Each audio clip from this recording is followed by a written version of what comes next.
Hola, Peru. Asu. Muchas gracias. Thank you so much. Thank you. Everybody, please have a seat.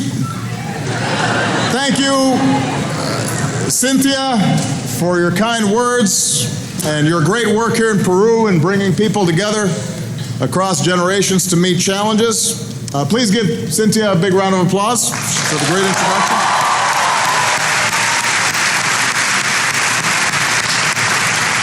So it is wonderful to be here in Peru. I want to thank everybody at Catholic University of Peru for hosting us.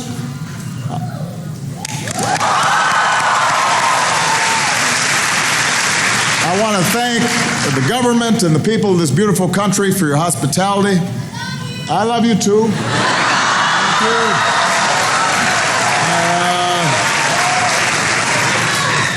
So while I'm here, I'm hoping to enjoy some good food, some pollo a la brasa, maybe a pisco sour.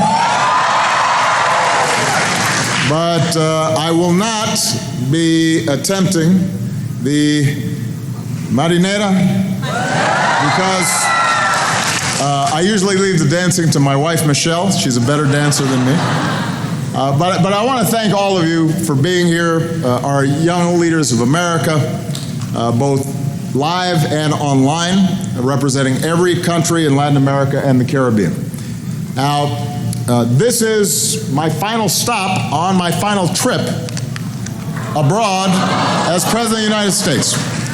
And I've had the usual meetings with world leaders and we've done important business, but whenever I travel, one of the things I've been trying to do for the last 8 years is to meet with young people. First of all, young people are more fun than old people. Second, because today more than half of the world's population is 30 or younger, and that means your generation will determine the course of our future as individual nations and as a global community. Now, the good news is, because I've had a chance to meet so many young people around the world, it makes me very optimistic to know that you are going to be in charge. And that's why I wanted my last public event abroad to be with you. I often say to young people in my own country, if you had to be born at any time in human history, it would be right now.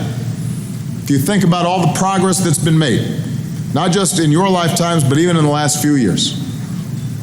Fewer people than ever around the world live in extreme poverty. Scientific breakthroughs are paving the way for cures to new diseases. More children are going to school, more girls in particular are going to school than ever before. People across the world are securing their human rights. And technology has reshaped the world, as you can tell, because everybody has their phones. At a time when Earth is now populated by more cell phones than people, you have the power to connect with each other across borders, across nations. You have the tools in your hand to solve problems that we couldn't even imagine when I was your age. Now, even as we make all these important strides in advancing the rights of more people, even as technology brings us closer together, this unprecedented change also brings challenges. We see it in the widening gap between rich and poor around the world. We see it in the forces of extremism and division that too often tear communities apart. So the question for all of us is, how can we make sure that in this rapidly changing world, nobody's left behind, and that all of us are stronger and more prosperous? So over the last 8 years as president, I've worked to strengthen our relationship with the Americas. We're more than just neighbors. We're linked by trade and culture and family and values. Our students study in each other's countries. Our businesses sell goods across borders. Our tourists travel back and forth. And we've moved beyond many of the old arguments to create a new vision for the future. One that your generation which is liberated from old ways of thinking, can lead.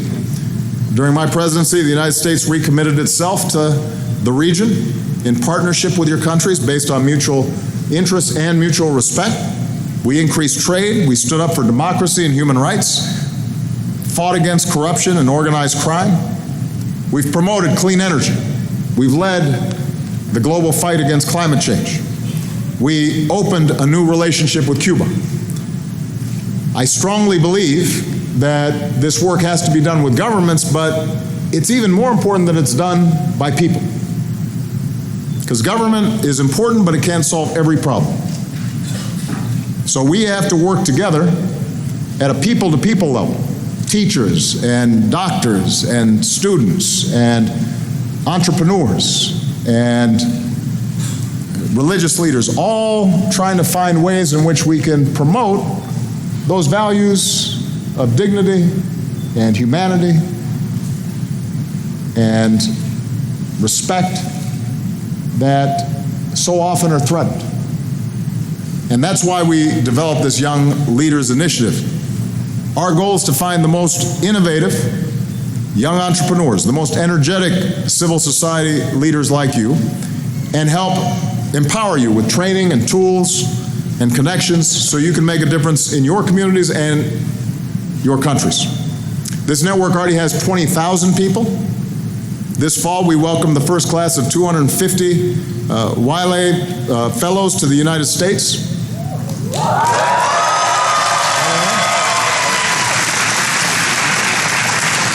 This is just 100 of them. They're from every country across the Americas. We want to help. So we want to help this generation with grants, seed funding, skills training. Today I'm announcing the launch of the Latin American and Caribbean Civil Society Innovation Initiative Hub, which is a way to virtually connect civil society organizations across the region so you can learn from each other, share your good work, support each other. We're investing $40 million in the talents and entrepreneurship of young people across the Caribbean to help start your own businesses and ventures. We're opening what we call the Global Innovation Exchange so that you can showcase your new business or enterprise to people around the world. And that way you can connect and hopefully get resources that you otherwise didn't have. And we're moving ahead with more educational partnerships, like the 100,000 strong in the Americas. By the end of the decade, we want 100,000 U.S. students studying in the Americas and 100,000 students from the Americas studying in the United States.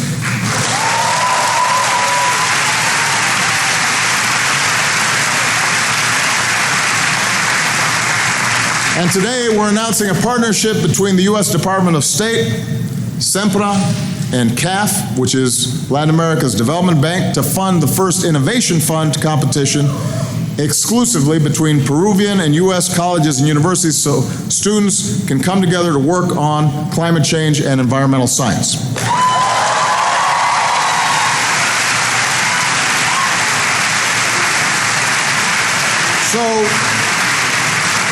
So we're focused on the hemisphere, we're focused on the region, but it's more than just North America, South America. You're now part of a global network of young leaders from Africa, Southeast Asia, Europe, and the Americas who are doing amazing work in their own communities.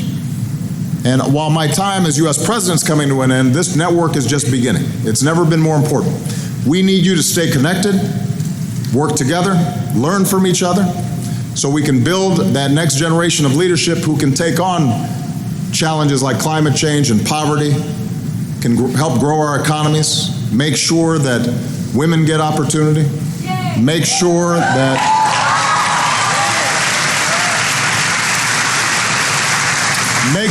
every child, wherever they live, has a chance to build a good life. And I'm going to just give you some examples of the amazing people that are involved in this process. We need leaders like Dr. Valerie Moise. As a young doctor in Haiti, Valerie saw firsthand how issues like acute malnutrition, hunger, affected the poorest children in his country. So he and a team of social workers and doctors started an organization called Diagnostic Group, which focuses on improving health care for abandoned children at the largest pediatric hospital in Haiti. His goal is for the group to become the standard for pediatric care and to expand so that he can reach even more children across Haiti. So thank you, Valerie, for the great work that you're doing.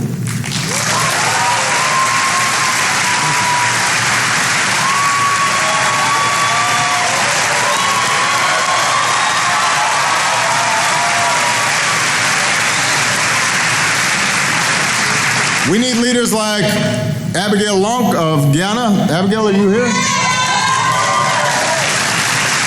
So,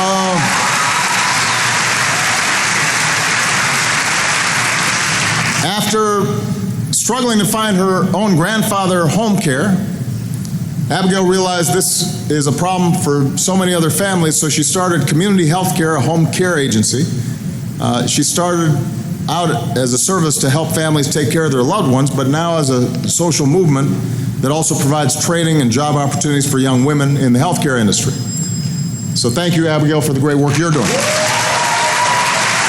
And you already heard the great work that Cynthia is doing right here in Peru. Across the world and across the Americas, young people are taking the lead. They're seeing problems, they're seeing injustice, and they are finding ways to take action. And the main message I want you to know is that you have a partner in me, and you have a partner in the United States government. And we are going to work together.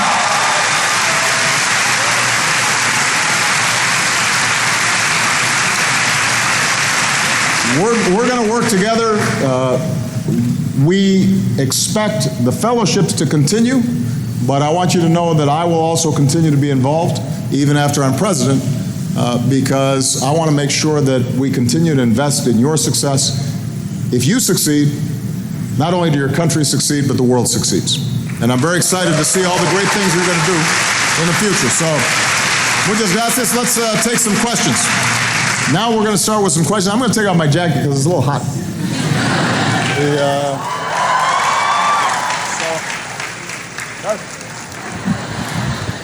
I wasn't trying to get a cheer out of that, but here, can somebody just grab this? Thank you. Thank you, Mike. All right, so we're going to start with this question from this gentleman right here. Please introduce yourself as you speak. Hold on, the mic's not working. No, not yet. Do we have a second mic, Gab? Testing, 1, 2, 3. Hold on, here's the technical expert. Here we go. Here's another one.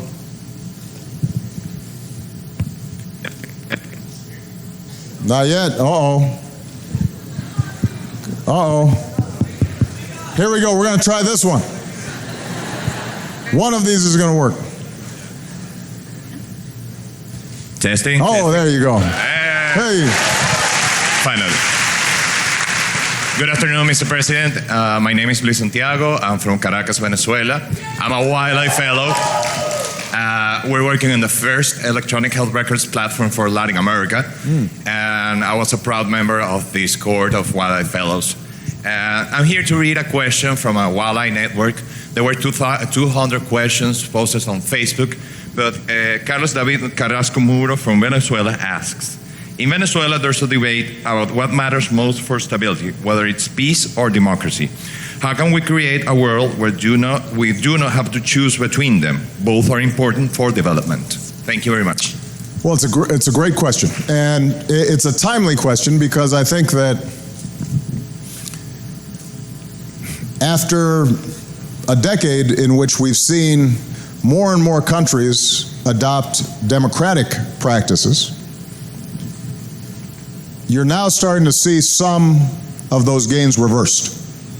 You're seeing some countries that are going backwards rather than forwards in terms of freedom of the press, in terms of freedom of the internet, terms of respecting political opposition and civil society.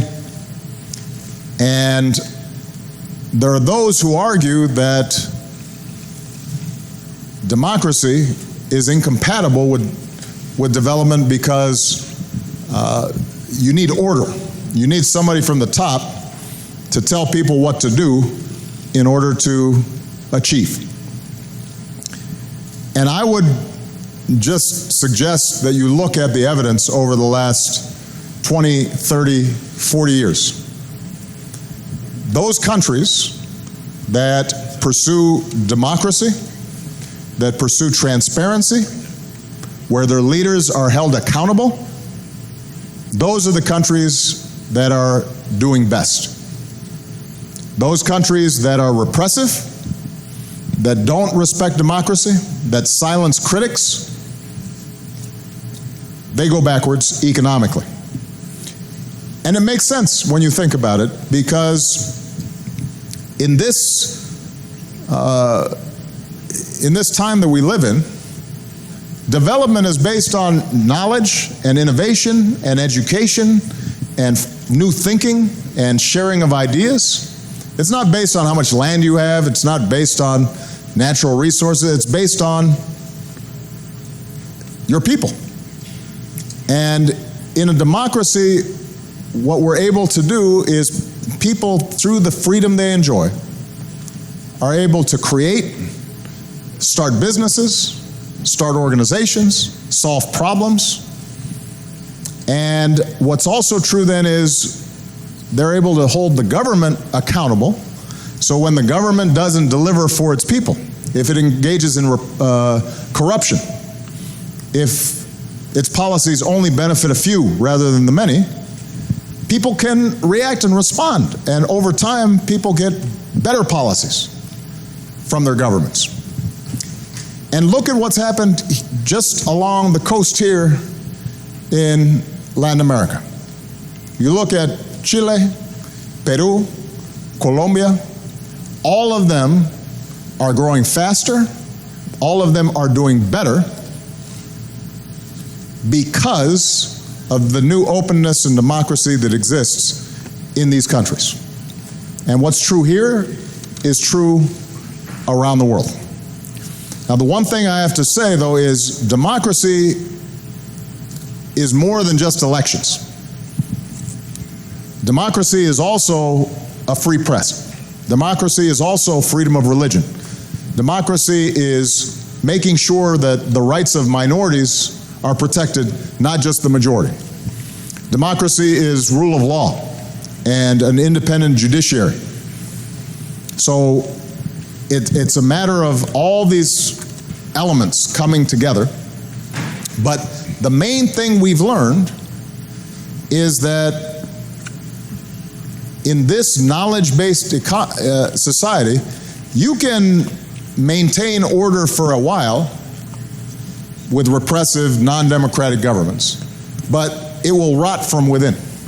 Over time, those governments fail and those economies fail.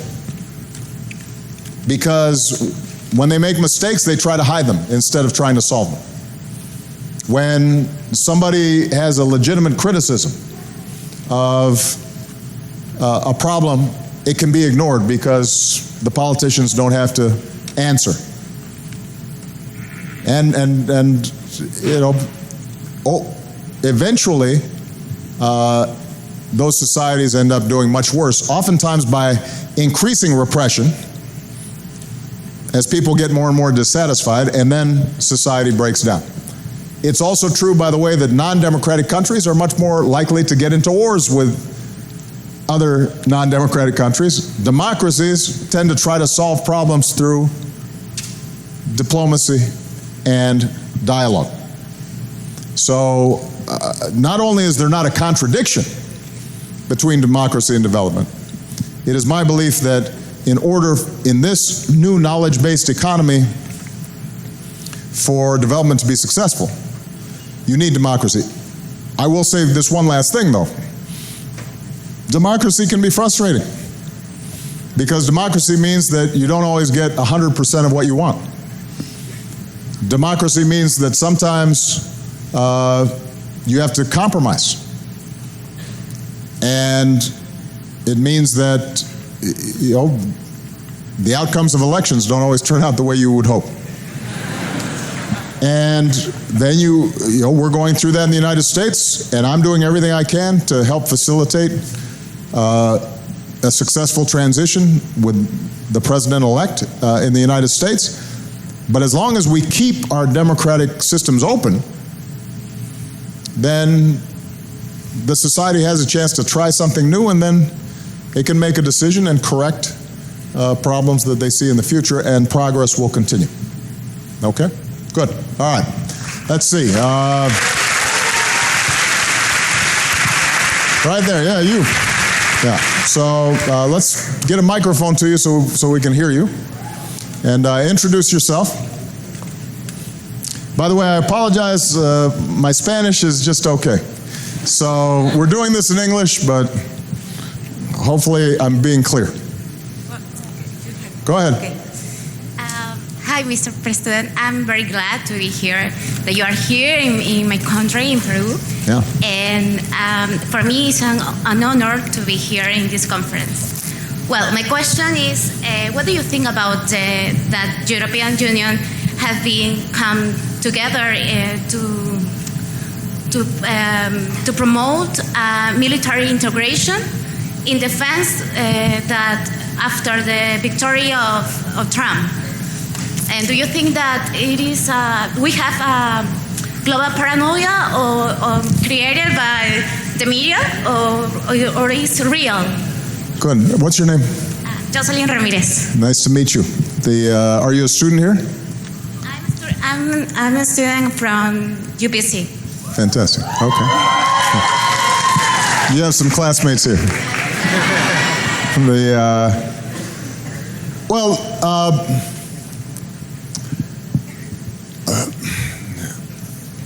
The United States is such a big country that after any election, people are uncertain. And I think it will be important for everybody around the world to not make immediate judgments, but give this new president-elect a chance to put their team together, to examine the issues, to determine what their policies will be. Because, as I've always said, how you campaign isn't always the same as how you govern. Sometimes when you're campaigning, you're trying to stir up passions. When you govern, you actually have reality in front of you, and you have to figure out, how do I make this work? The alliance between the United States and Europe through NATO is very strong. And the president-elect, Trump, has already reaffirmed our commitment to NATO. We actually have been asking under my administration for Europe to carry more of the burden of defense spending than they've been doing, because the United States spends a lot more than some of our NATO partners. And they recognize and acknowledge, I think, the need for them to spend more time, more resources on that. With respect to Latin America, I don't anticipate major changes in policy from the new administration. I think the work that we've done has been successful in establishing the strongest relationships between the United States and Latin America in modern history. The friendships that we've established with countries like Peru, the reopening of diplomatic relations with Cuba, the investments we're making in trade and in environmental policy and so forth, all those things I expect to continue. There are going to be tensions that arise, probably around trade more than anything else, because the president-elect campaigned on looking at every trade policy and potentially reversing some of those policies. But once they look at how it's working, I think they'll determine that it's actually good both for the United States and our trading partners. There may need to be modifications. I've called for modifications in certain elements of our trading policy. When we established the U.S.-Peru Free Trade Agreement, one of the requirements was for Peru to strengthen its protection of labor rights, workers' rights. And we did that in part because with all of our trading partners, we don't want to be disadvantaged because we're dealing with labor that has no rights and so gets the lowest wages and can be exploited. But we did it also because that will help lift the wages and benefits and protections that workers here in Peru enjoy. Because ultimately that's good for everybody. One of the things I really believe is that when you pay workers well, when ordinary people are getting a decent wage and decent benefits and decent protections, then they have more money in their pockets, and then they go out and they spend that money, which is good for business, and everybody is better off. So that's the kind of attitude that we want to try to promote in the years going forward, and my hope is that that policy will continue. So my main message to you, though, and the message I delivered in Europe is, don't just assume the worst. Wait until the administration's in place, it's actually putting its policies together, and then you can make your judgments as to whether or not it's consistent with the international community's interest in living in peace and prosperity together. Okay? Good. All right. Oh. Okay, so what I'm doing is I'm going boy, girl, so that everybody gets a fair chance. Okay. This gentleman right here in the purple shirt.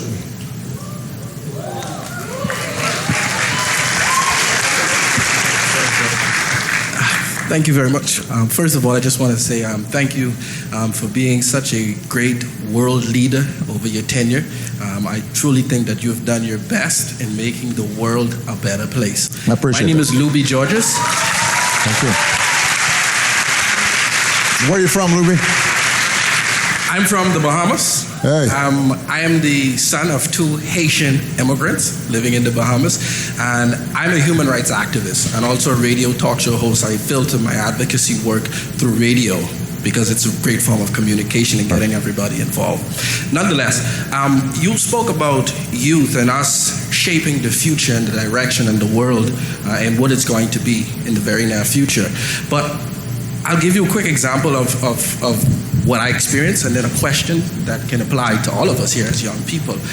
As a person being born to Haitian parents, immigrants in the Bahamas, there is a certain perception on you not being a native, and governments have fed on that over time. And so the average individual that you would come into contact with, they would see you in a certain light. And so the opportunities to assist and to help your country then are diminished. For example, I'm trying to bridge the gap between Haitians and Bahamians in the Bahamas, but government officials and other individuals, they would have said, well, you're fighting for Haitians to take over the Bahamas. When it's not that, I just want Bahamians and Haitians to live in peace in the Bahamas. And so if you had the opportunity to have all of our prime ministers and presidents in one room, and you had one word of advice that you could have given those leaders in regards to young people and especially millennials, what would you say to those leaders? Well, I've had that opportunity a number of times. They don't always follow my advice. But to your broader point, look, we live in a world that is smaller than ever before. Because of the internet, because of modern travel, your generation gets ideas and culture and your politics from everywhere. Right? You are listening to everything from Rolling Stones to, Kendrick Lamar to, salsa to, reggaeton to, right? So what is true in music, what's true in food is also true in terms of politics and ideas. And the great thing about young people is that that's made your identities both national but also international. So people here are Peruvian, but you're also people who care about what happens around this continent and around the world. It means that you can be both proud of your Haitian heritage and live in the Bahamas and also be concerned about what happens in Africa or what is happening in Myanmar. That's a good thing. Now, I'll be honest with you, older people sometimes are more threatened than younger people by this convergence. Because, now that I've got gray hair, I see what happens as you get older. You get set in your ways, and you are afraid of things that are new. And oftentimes politicians can feed into that sense that everything's changing so fast, let's go back to our old identities. Identities of race or tribe or nationality. And my main advice, not just to world leaders, but more importantly to citizens around the world, is if you're defining yourself just by what you're not, if you're defining yourself just by the color of your skin or where you were born, then you are not fully appreciating what will give you a strong identity and meaning in your life, and what will lead to prosperity and security for everyone, and that is the values and ideals that we should all promote. That we respect everybody, regardless of what they look like. That we give everybody opportunity, no matter where they were born, whether they were born poor or they were born rich. That we have laws that everybody has to observe, not just laws for one set of people and then a different set of laws for other people. Because the problem with that approach, a very narrow way of thinking about yourself, is that means almost inevitably you have to be in conflict with somebody else, right? If the most important thing about you is that you are an American, if that's the one thing that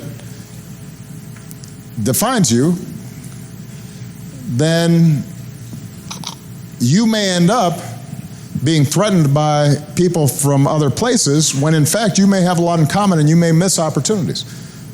Now, I'm a very proud American, and my job as President of the United States is to look out for American interests. But my argument to the American people has always been the best way for us to look out for American interests is to also care about what's happening in our neighborhood. Because if their house is burning down, eventually my house will burn down. The best way for my daughters to be secure as Americans is to make sure that people in El Salvador or Guatemala are also feeling some security, because if they're not, then eventually that may spill over the borders to us. And some of the challenges that we face today are ones that no single group can solve. You look at something like climate change. That knows no borders. If there's pollution in China, it affects you here in Peru. If we are going to make sure that the oceans don't rise so that suddenly all the streets around Lima are 2 feet underwater, then it's going to require everybody taking the kind of collective action that we talked about in the Paris Agreement. So I think that we should all have the capacity, and governments should reflect this capacity, to be proud of our particular circumstance, be proud that you're Haitian, be proud that you're in the Bahamas, be proud that you're a young black man, be proud of your particular identity, but also see what you have in common with people who don't look like you or don't come from the same place as you do. Because if we see what we have in common, then we're going to be able to work together, and that's going to be good for all of us. If all we see is differences, then we're automatically going to be in competition. And in order for me to do well, that means I have to put you down, which then makes you want to put me down. And everybody stays down here instead of everybody lifting each other up. It's the most important thing we can do. All right. So it's a woman's turn. Okay. Everybody's pointing at this young lady. All her friends were pointing at her. So she has something very important to say.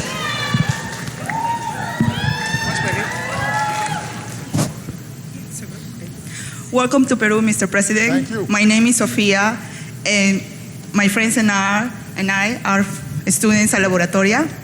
I know you have met Mariana at a panel. Do you remember about Laboratoria? Sorry, what? I'm sorry. Do you remember about Laboratoria?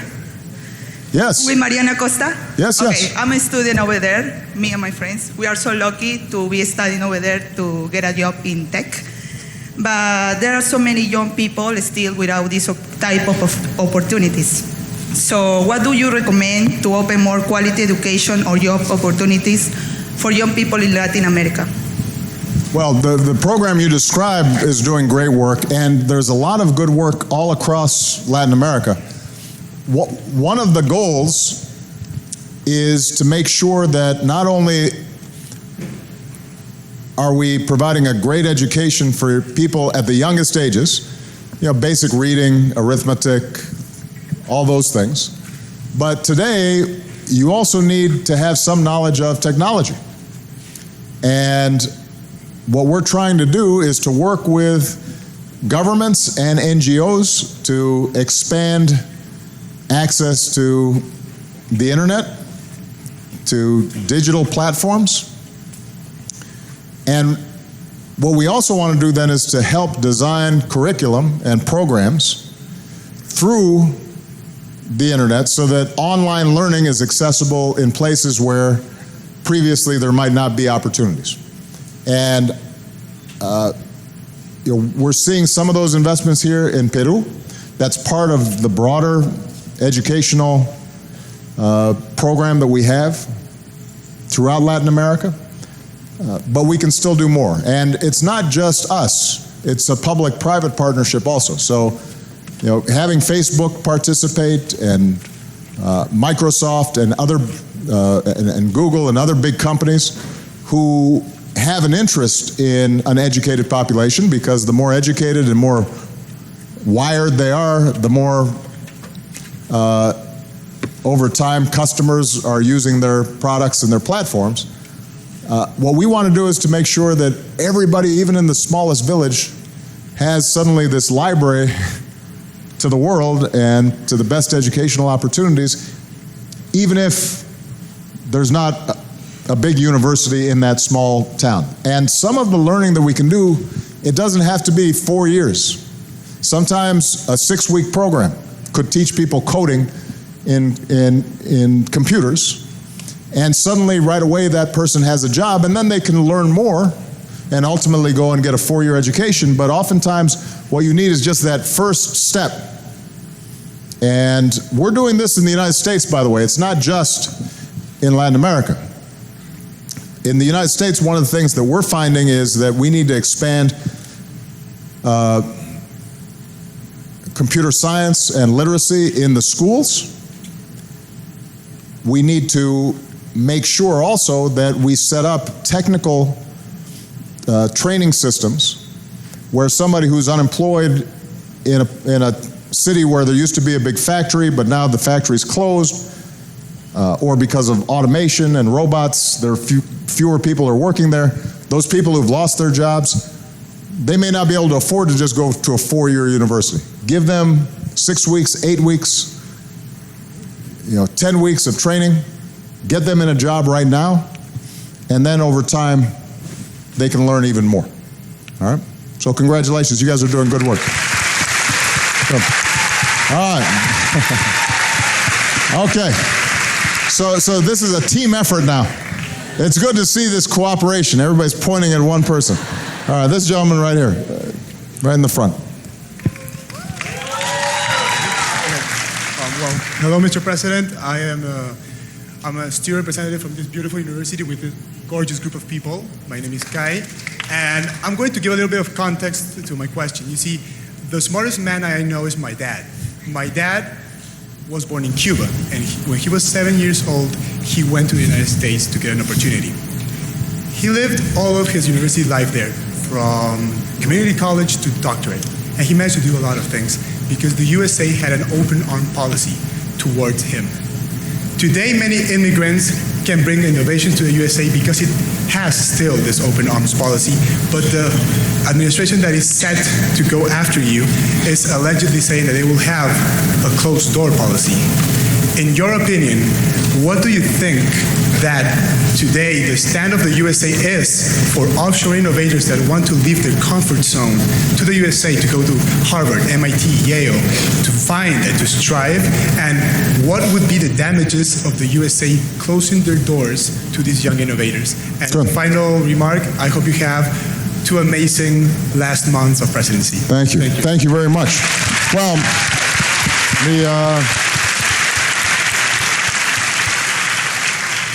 Well, first of all, I know that your father is very proud that you said he's the smartest man you know. I hope that Malia and Sasha would say the same thing about their father. I don't know. But I'm sure that made him feel good. Look, America's a nation of immigrants. Those of you who visited America, if you walk in an American city, not just New York or Los Angeles, but St. Louis or Indianapolis or Columbus, Ohio. If you walk down the street, you see people that look like they could be from any place. Because the fact is that except for the Native American populations, everybody in America came from someplace else. All of us are immigrants. And that's been our greatest strength, because we've been able to attract talent from everywhere. I use this as an example. You notice that the United States did really well in the Olympics. Now, some of that is because we're a big country, we're a wealthy country, so we have all these training facilities, and we can do all kinds of best equipment, and all that's true. But you know what? China's a bigger country and spends a lot of money also. The big advantage that America has, if you look at our team, actually 2 big advantages. First, we passed something called Title IX many years ago that requires that women get the same opportunities in sports as men do. And that's why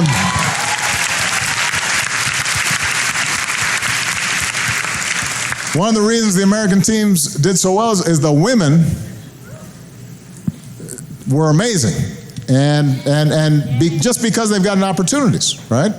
Which teaches us something about the need to make sure that women and men, boys and girls, get the same opportunities. Because you do better when everybody has a chance, not just some. But the second thing, you look at a U.S. Olympic team, and there are all kinds of different sorts of people, of all different shapes and sizes. And part of it is because we draw from a bigger genetic pool than anybody, right? We have people who are these little gymnasts, they're like this big. Simone Biles came by the White House. She's a tiny little thing. Amazing athlete. Then we have Michael Phelps, he's 6'8", and his shoulders are this big. And that's good for swimming. He couldn't do gymnastics. but he's a really good swimmer. The point is that when you have all this talent from all these different places, then you actually, as a team, do better. And that's been the great gift of America. Now,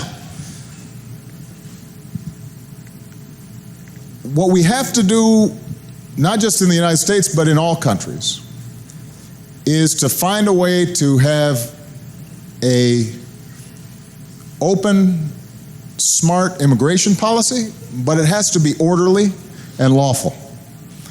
And I think that part of what's happened in the United States is that even though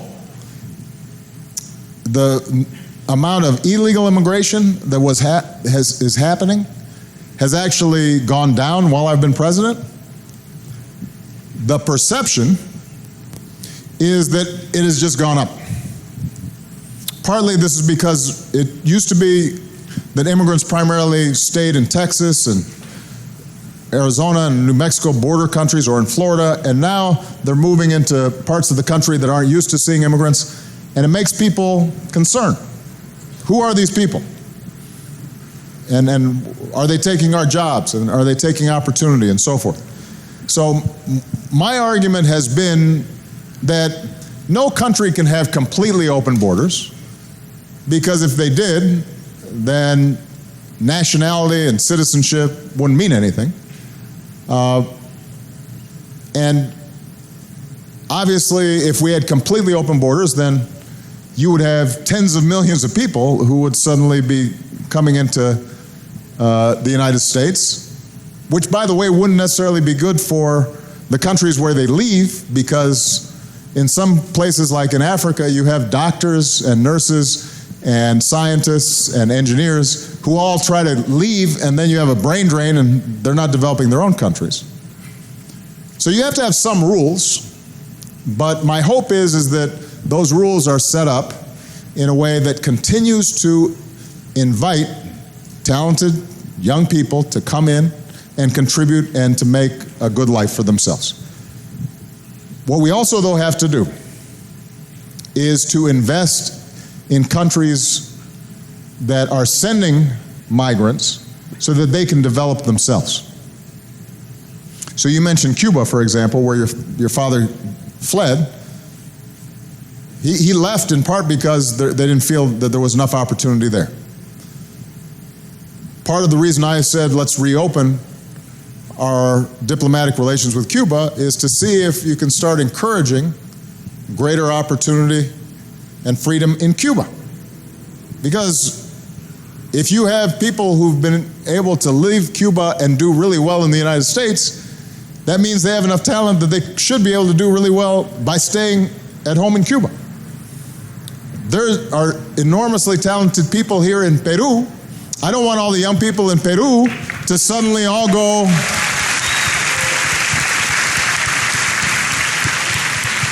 I don't want you to feel as if you have to go to New York in order to be successful. You should be able to be successful right here in Lima, right? So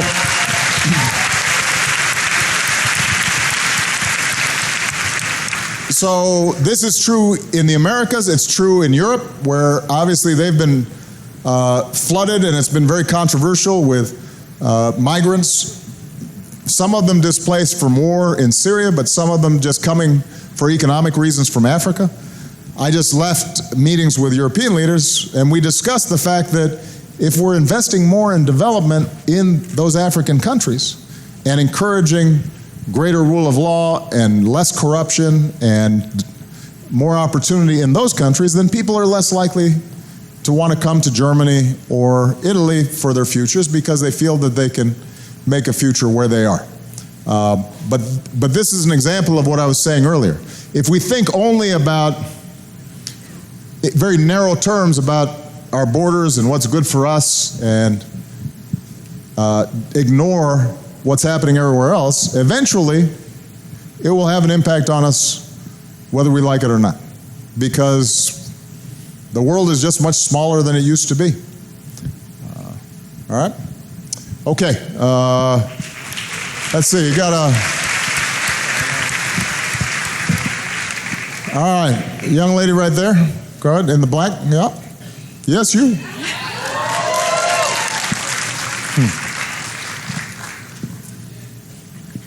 Okay, can you hold it? Okay, thank you. Oh my God, thank you for this amazing opportunity. More than a question, well, I have to introduce myself first, sorry. Yeah. I'm Jennifer Shell, and I'm from Venezuela. Yeah.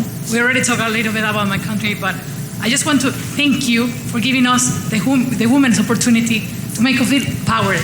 Yeah. I'm the CEO and founder of Trabaja Mamá, a social initiative that promotes values for mothers around the world. I'm a mother, I have a daughter, and it's a little bit hard to become an entrepreneur. And I know that you have been supporting women empowerment. You support a candidate who was a woman, Hillary. Yeah. You were supported by your wife, Michelle. Michelle's amazing. And what is? I'm sure of that.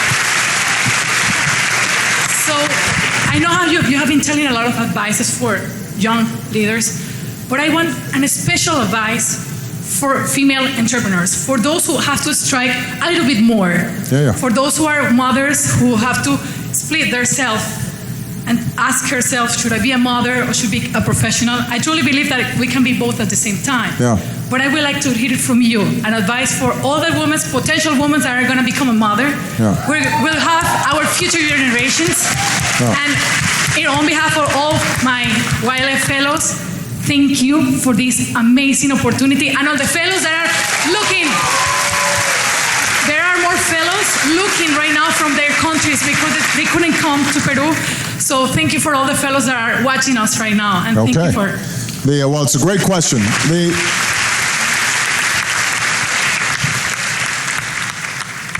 Michelle probably would have more to say about this because, she's gone through it as a professional woman. But let me offer just a few observations. First of all, the leaders and the men in every country need to understand that the countries that are most successful are going to be the countries that give opportunities to girls and women and not just boys and men. Now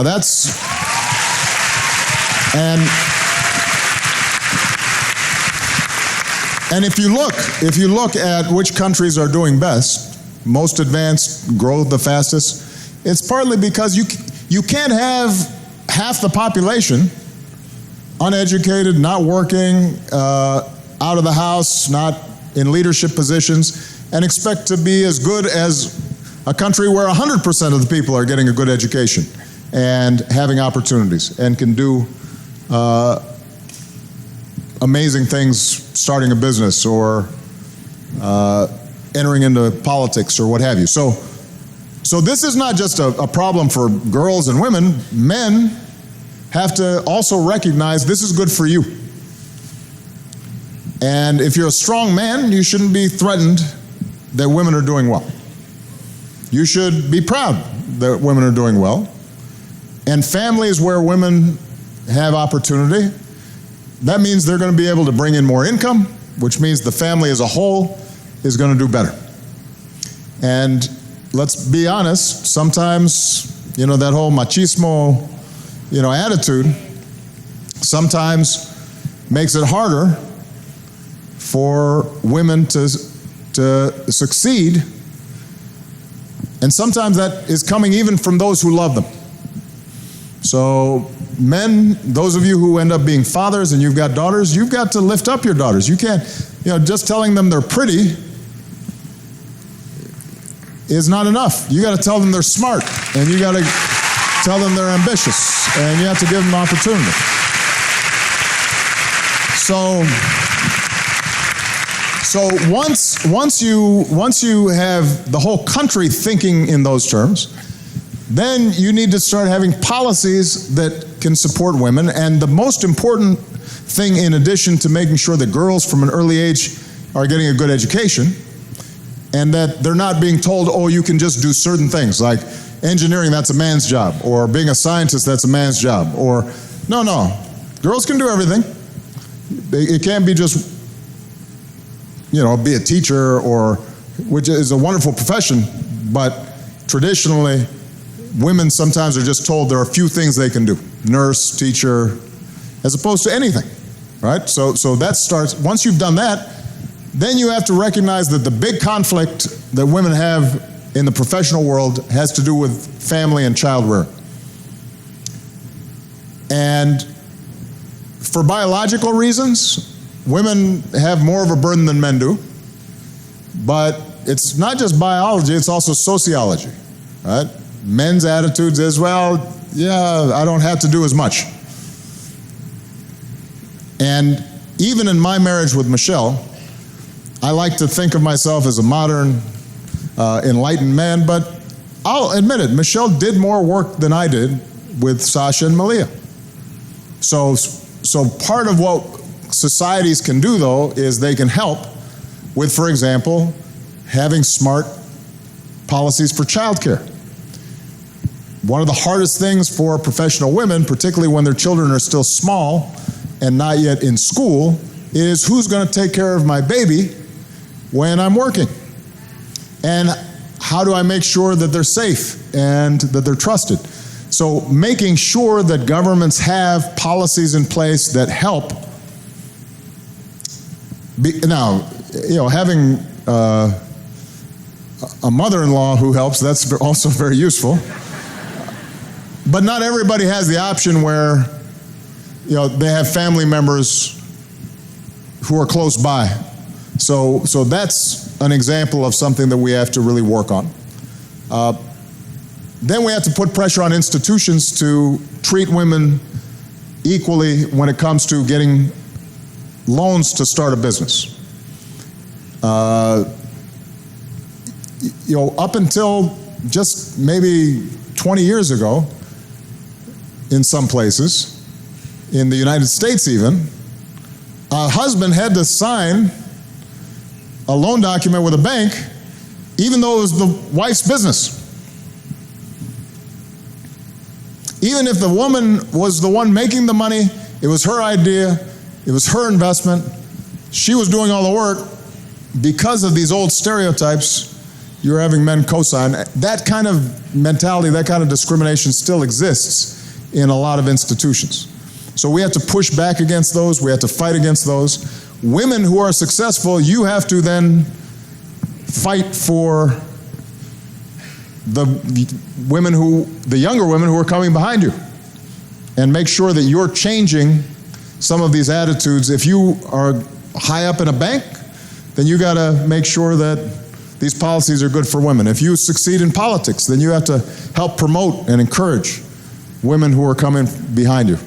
So the last thing I guess I would say would be, I know that Michelle says this to our daughters, you can be a wonderful mom and have a wonderful family and have a really successful career. You may have to kind of not try to do everything all at the same time exactly. You may have to time things out a little bit and have a husband who supports taking turns a little bit.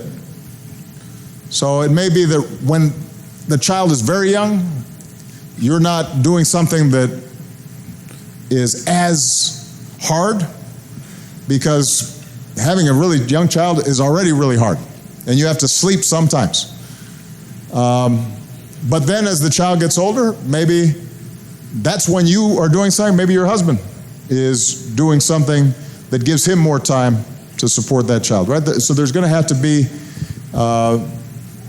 finding the right balance throughout your life in order to be successful, all right? But congratulations on the good work you're doing. All right, I've got time for... So I only have time for 2 more questions. I'll call on that gentleman up there with the glasses. Yeah, in the blue shirt. No, right here.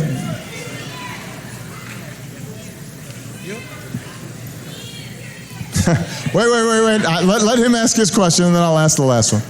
Go ahead.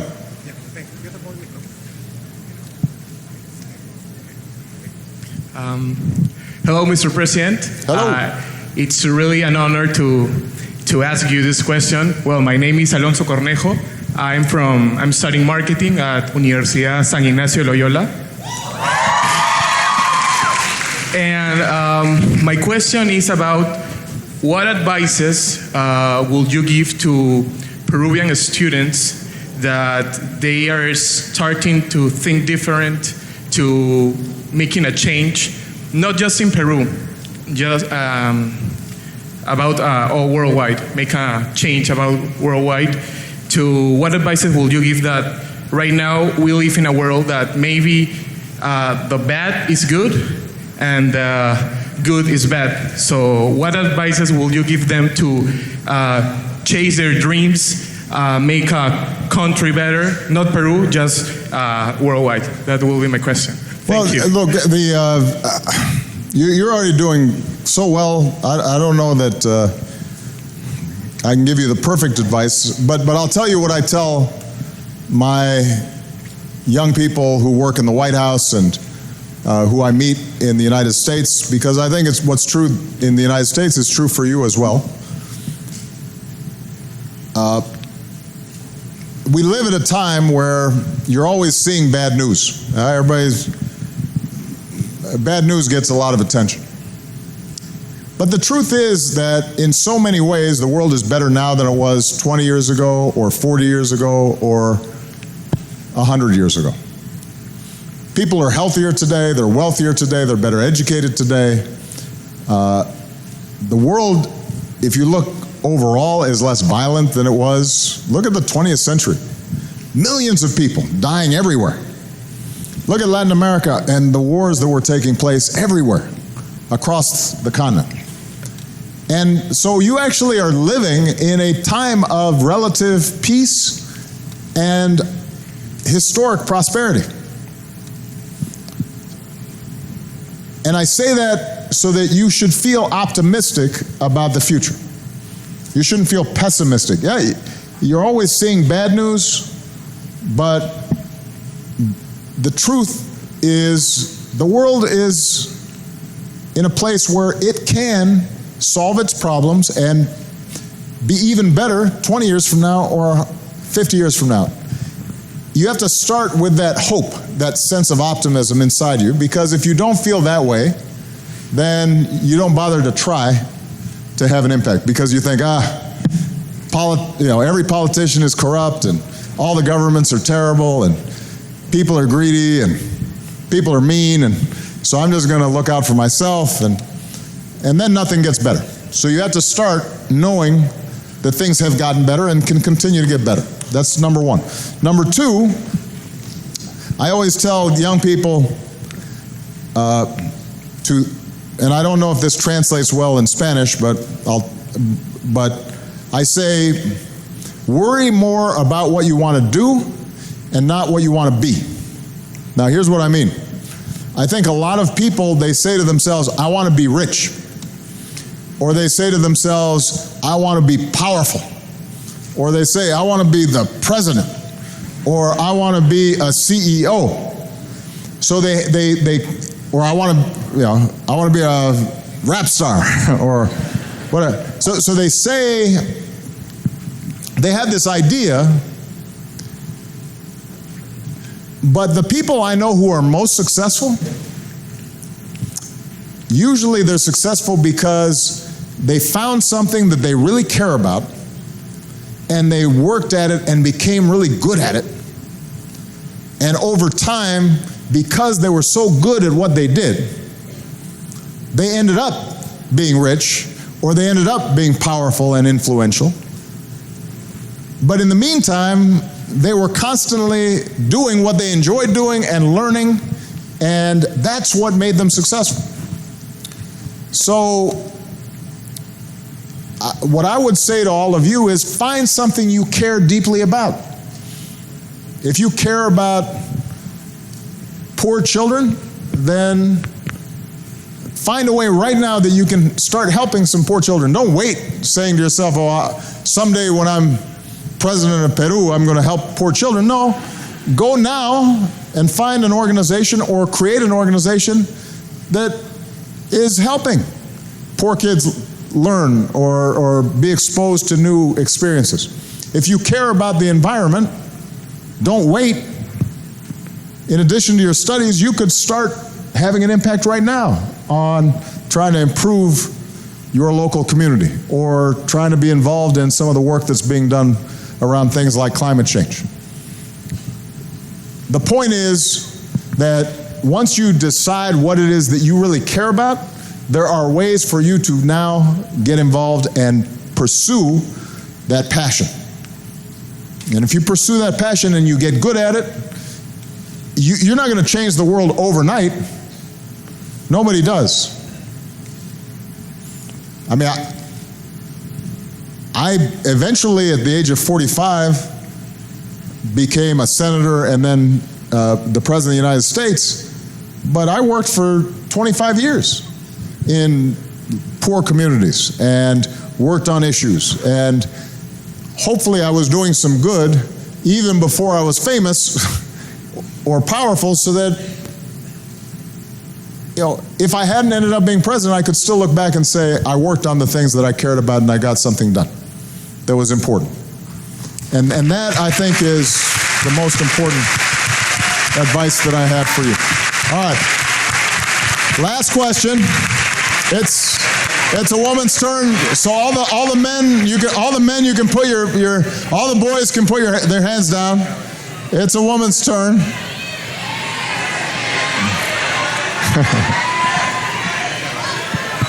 Okay, go ahead, right there. Right there. Okay, first of all, my name is Melissa. I represent Universidad Peruana de Ciencias Aplicadas. And besides, I'm a proud member of UPC Moon Team. Okay.